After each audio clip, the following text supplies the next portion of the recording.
by Hafiz Tajammul Imam Khiriban. أعوذ بالله من الشيطان الرجيم بسم الله الرحمن الرحيم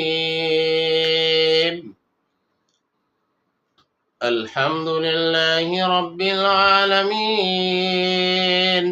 الرحمن الرحيم مالك يوم الدين إياك نعبد وإياك نستعين اهدنا الصراط المستقيم صراط الذين أنعمت عليهم غير المغضوب عليهم ولا الضالين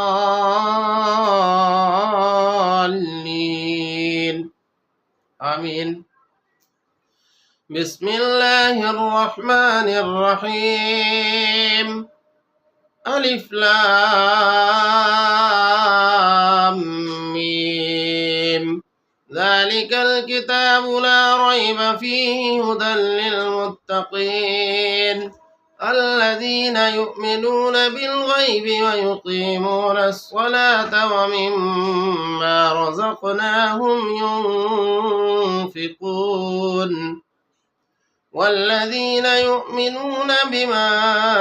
أنزل إليك وما أنزل من قبلك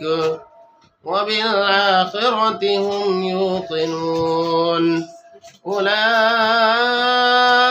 على هدى من ربهم وأولئك هم المفلحون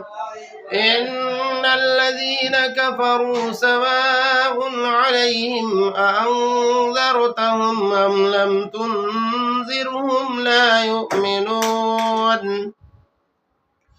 ختم الله على قلوبهم وعلى سمعهم وعلى أبصارهم غشاوة ولهم عذاب عظيم ومن الناس من يقول آمنا بالله وباليوم الآخر وما هم بمؤمنين يخادعون الله والذين آمنوا وما يخدعون إلا أنفسهم وما يشعرون في قلوبهم مرض فزادهم الله مرضا ولهم عذاب أليم بما كانوا يكذبون وإذا قيل لهم لا تفسدوا في الأرض قالوا إنما نحن مصلحون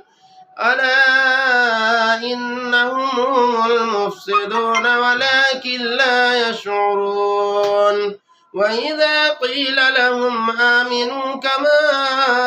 آمن الناس قالوا أنؤمن كما آمن السفهاء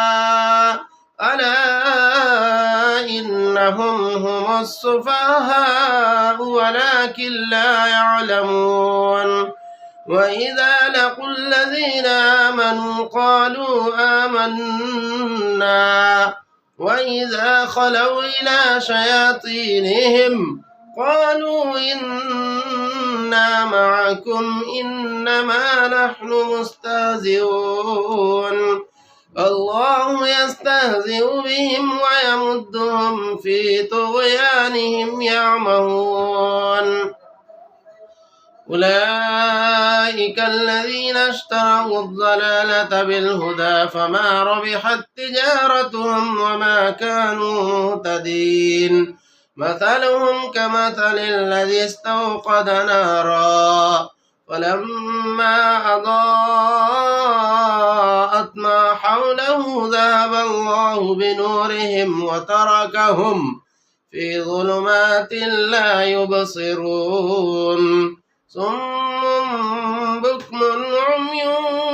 فهم لا يرجعون أو كصيب من السماء فيه ظلمات ورعد وبرق يجعلون أصابعهم في آذانهم من الصواعق حذر الموت والله محيط بالكافرين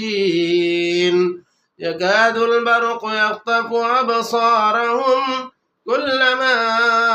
أضاء لهم مشوا فيه وإذا أظلم عليهم قاموا ولو شاء الله لذهب بسمعهم وأبصارهم إن الله على كل شيء قدير صدق الله العظيم